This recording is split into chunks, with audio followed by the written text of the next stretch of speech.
Ini ang Digicast Negros 10. Ang top 10 ng mga balita sa Negros Island region ang amo ni gadulong sa inyo. Kagyari ng top stories of the day sa buong adlaw, Biyernes, November 8, 2024. Bulkan Kanlaon, padayon sa pagbuga sang abo. Bagyo nga Marcy, nagapagwa na sa Pilipinas, bago nga LPA, manugsulod sa PAR. Grade 7 estudyante, patay matapos malumos sa suba.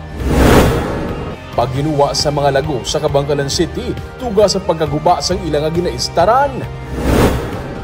Kag sa good vibes, mga pita sa higad sang suba sa tripping rooming, kag kilalahon ang volleyball player nga beauty queen sa bida sang liga. Inatanan sa Digicast Negros 10.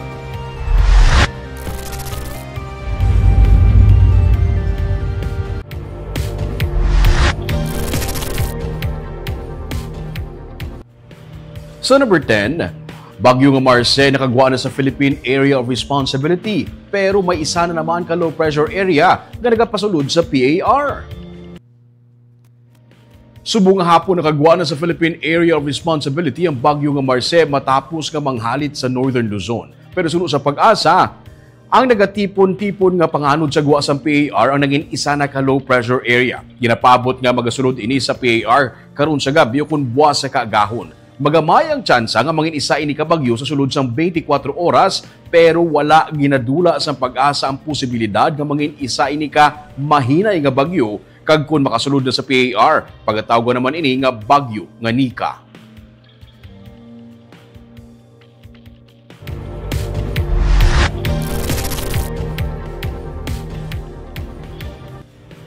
Sa number 9, may pagsaka sa masobra sa piso sa presyo sa produkto petrolyo sa Martes nga adlaw. May pagsaka sa presyo sa gasolina sang piso kag 10 sentimos tubtob piso kag 40 sentimos kada litro.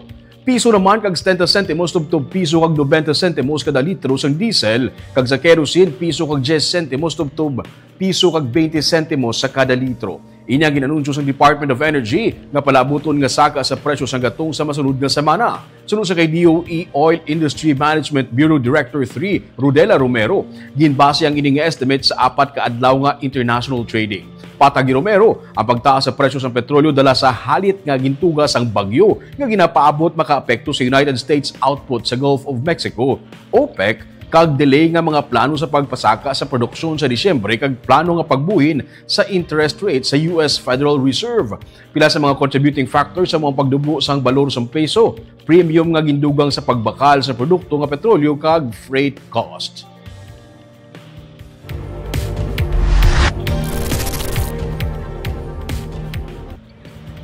Sa number 8, Task Force Spaghetti Wires nagapaandam sa publiko batok sa mga nagapakuno-kuno nga mga lineman sa telecommunications company para magpangawat.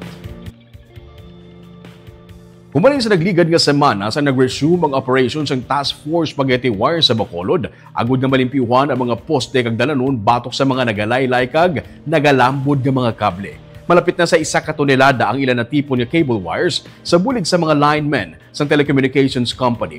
Pero hindi malipod sa piyak sang masako ang operation batok sa mga spaghetti wires. May mga grupo kag persona nga nagapamintaha sa sitwasyon. Gani nagapanam si Councilor Pausi sa publiko ilabi na sa mga subscribers nga mangin mabinantayon na gud mapaiway ang pagpangawat sang kable. Ginsiling ni Si nga sa tagsa ka mga clearing operations ang katapos ang task force, may mga coordination sa kapulisan para masiguro nga lehitimo ang pagpangkakas sa mga spaghetti wires. Sa nagligad ka Pebrero sa nadakpan ang isang katapos ng Police Station 7, ang 5 ka mga persona nga nagagamit sa truck para manguha sang kable sang telco sa Handumanan Access Road, Villa Subdivision sa Barangay Mansilingan. Ang mga nadakpan ang nagasuksok pa sang uniforme sa telecommunications company sang ilagin patuman ang pagpangawat.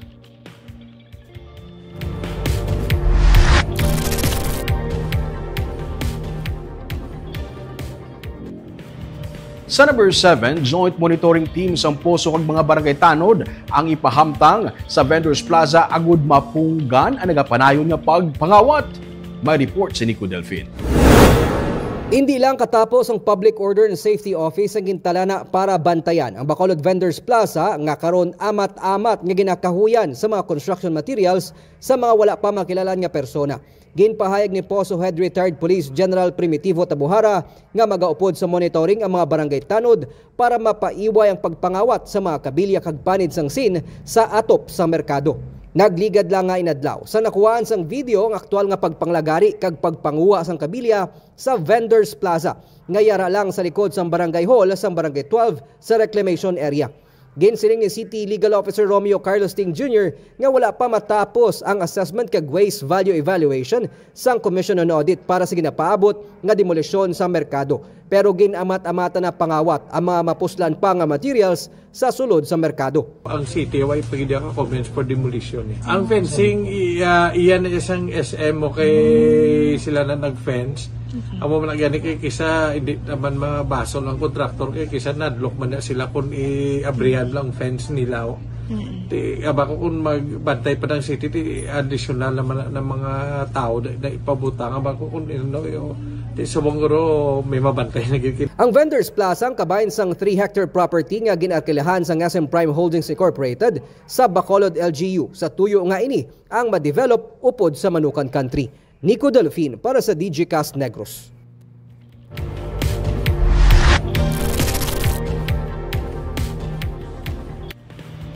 Sa number 6, isa ka babae nga rider patay matapos mabungguan sa truck. Patay ang 32 anyos nga bank employee nga si Sheila Bendoy matapos nga ini mabungguan sa truck sa National Highway sakop sang sitio Loreto, Barangay San Jose, Banwa sa Binalbagan, Huwebes sang aga. Driver sang truck gikilala sa kay Diego Arroyo, 56 anyos. Sunod sa kay Police Lieutenant Benjo Balia-Alio, ang Deputy Chief of Police sa Binalbagan PNP, gikan sa Binalbagan ang truck ang padulong sa Bacolod.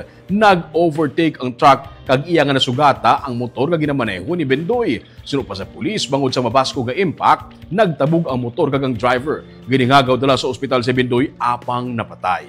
May pag-istoryahanay na sa bahin sa pamilya sang biktima kag sang truck driver.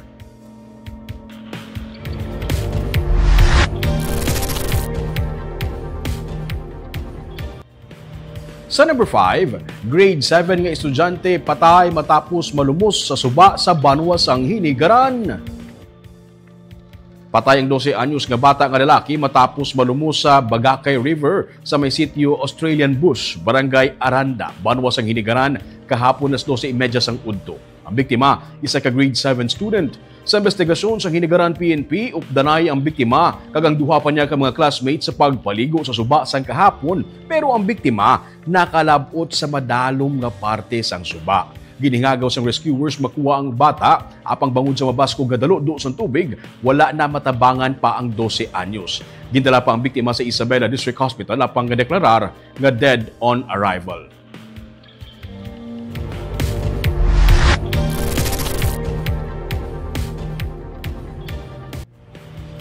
Sa number 4, mga kiosko nga nag-extend. Kung wala nag-extend pero may pang endorse ka mga food vouchers ang gina-endorso na lamang sa City Legal Office sa kay Mayor Albi Benitez. Ginkumpirma ni City Legal Officer Romeo Carlos Ting Jr. na may mga kiosko nga nagtingwa nga mag-redeem sa mga food vouchers bisan pa nga nanirado na antes ang October 31. Ginpahayag ni Special Assistant to the Mayor, May Waiko nga kutob lang sa mga kiosko nga nag-operate sang ginpalawig ni Mayor Albi Benitez ang Mascara Festival ang pwede makagamit sang food vouchers. Gani ginpahayag ni Ting nga ang ilang nga ginatugyan na lamang ang desisyon sa alkalde kung tagaan sang konsiderasyon ang mga wala nag-operate para makabaylo sang nakolekta nga food vouchers. Tag sa ka-voucher, nagabalon sang 200 pesos. May 2.5 million pesos nga donasyon si Mayor Albi para sa mga kiosk renters pagi sa mga food vouchers sa tuyo nga makabawi sila sa epekto sang Bagyo Christine sangin sa ulog ang tuigan nga Mascara Festival. Dapat si Mayor ang mag-decide kay Mayor man tiya kwarta mo. Hindi kung iya sang city makaano kami kung ano gid ang guidelines. Tungkol to iya ni Mayor, siya na ma-decide kung pabayran niya to o kung i-consider niya or hindi.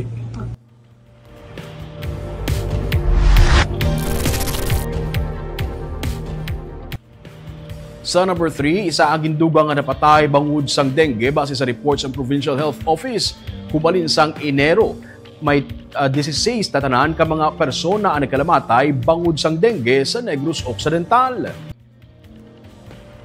Sa report ng PHO, humalin Enero tubtub Nobyembre 2, 16 ang dengue-related deaths sa Negros Occidental. May 5,528 naman ang dengue cases na na-record o kung 322.33% ka mas mataas. Kuni paanggid sa kadamuon sang dengue cases sa kasubong nga tion sang 2023. Sunod sa PHO, yara sa 11 to 20 years old age group ang pinakamadamo nga apektado sang dengue. Sunod sa kay Dr. Girly Pinunggan, padayon ang ilang kampanya para sa matinlo nga palibot para mapamatukan ang dengue.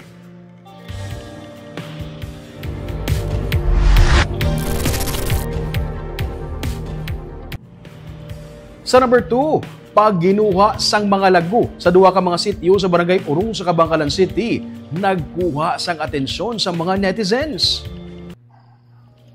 Sa post ni Reggie Bayoyat, 5 ka adlaw na nga nakaligad, makitaan sa duta sa umanga iyaging katuan ang mga inagyan sa lago kag mismo ang mga lago na nagakinamang. Patag ni Ricky Muscosa, ang city agriculturist ng Kabangkalan City, na ginuha ang mga lago gikan sa ila habitat o kung mga ilistaran bangod nga nadisturbo inisang magsaka ang tubig sa suba dala sang bagyo nga Christine. Kahapon Huwebes nga adlaw, nagpadulong sa Barangay Urong ang team ni Muscosa upod ang tiglawas ng provincial agriculturist para mausisa ini. Sa kilid sang suba, sa may nataasan nga parte o kung may alluvial soil o kung mga natipon nga mga duta nga nagalapad man sang 1 ka hektarya nagaistar ang mga lago. Mahimo sunod sa kay Muscosa, diri sila nagaistar bangod sang organic material diri. Gani sang magsaka ang tubig sadto gikan sa suba dala sang malaing nga panahon, nagsaylo ang mga lago. Karon nga nagainit naman, sila ang nagbalik liwat sa ilang daan nga ilistaran. Suno kay Muscosa, hindi ini bag-o para sa mga pumuluyo sa lugar, bangod masami ini nagakatabo sa bulan sang Nobyembre. May mga 30 ka mga lago nga makita sa kada 10 square inch sang duta suno sa iya. Nagsangka sila sa tunga time sang bagyo. Kasi malumos man ni sila mong kung ano kag maanod basta instinct man sila nila ni guro nga kung magtaas siya matransfer gid sila. Nagbalik na sila sa ila gid nga habitat. Tulidamo gid kay ginukay namon kagapon ang ilang ano kinantaw namon. Kada ukay mo mga ano pa bi mga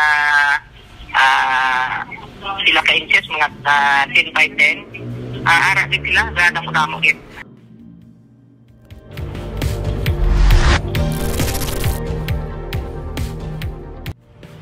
Kag sa numero 1 sa mga balita subong adlaw, padayon sa gihapon ang gigasing sa bulkan Kanlaon nga may upod nga abo. Sa records ng FIVOC sining adlaw, sunod sa kay Marie Andelin Quintia, ang resident volcanologist ng Kanlaon Observatory sa Carlota City, humalilas 10 ang aga tubtublas 11 ang aga, may 5 ka mga pagbuga dala ang abo.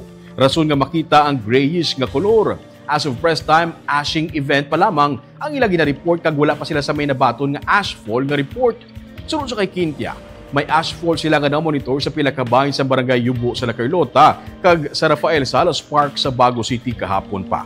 Pero mas madamo naman nga lugar ang apektado sang baho sang asupre na nagalakip naman sa Barangay Hagimit, La Granja kag San Miguel sa La Carlota City kag Ilihan proper kag Gintublan naman sa Bago City. Sunod sa kay La Carlota City Mayor Rex Salandoon, dalasang madugay na nila nga pagpanghanda, nakahibalo na ang pumuluyo kung ano ang himuon sa kasubong nga sitwasyon. Wala man sila sang may naabtan nga o kung nabaton nga report, may kaangtanan sa respiratory o kung respiratory related illness. Nagkakaapektuhan naman ang ilang source ng tubig kung may mga volcanic wakes pero ini ang ginahandaan man paagi sa water infiltration system nila.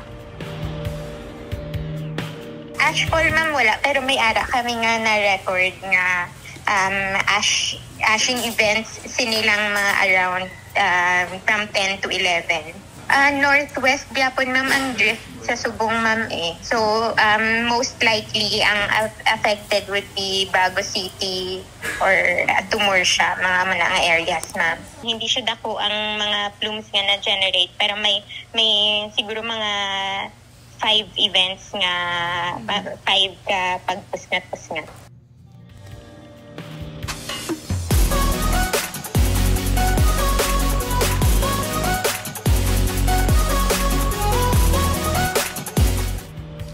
Kagyaning pangpabalo namon nga pangpag-good vibes sa inyo sini nga weekend.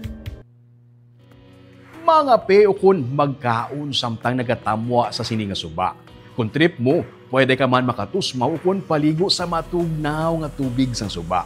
Tultulon tayo ni nga spot sa Tripping ni Ruming sa buwas Sabado at 9 a.m.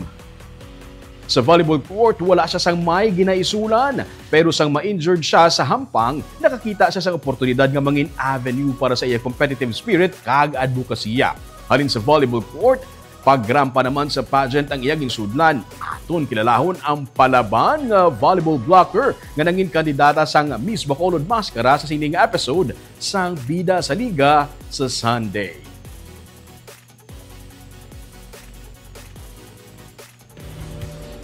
Anas kita magtakop, aton nga gina-shout out anay aton nga mga live viewers. Si John Ray Shason, good evening, watching from Marikina. Si Leo Litok, good eve, watching from Tagaytay City. Si Jessie Tabubot Selga, shout out idol, watching from Hilis, Inayawan, sa Kawayan siya siguro, no? Si Virginia Nalagon, Nueva España, good evening Digicast Negro. Si RH Tata, good afternoon NIR. Si Romel Mahilom Galio, good evening Digicast. Si Jay Trasmonte, good evening watching from Pampanga. Si Maricon Songkip Valedores, mayong hapon Digicast Negros, watching in FB Live Fairview, Quezon City. Si Lindol Sunyo, mayong hapon Negros. Si Dorothy Tokal Tapion Gutico, watching from Dapa, Siargao Island, Surigao del Norte.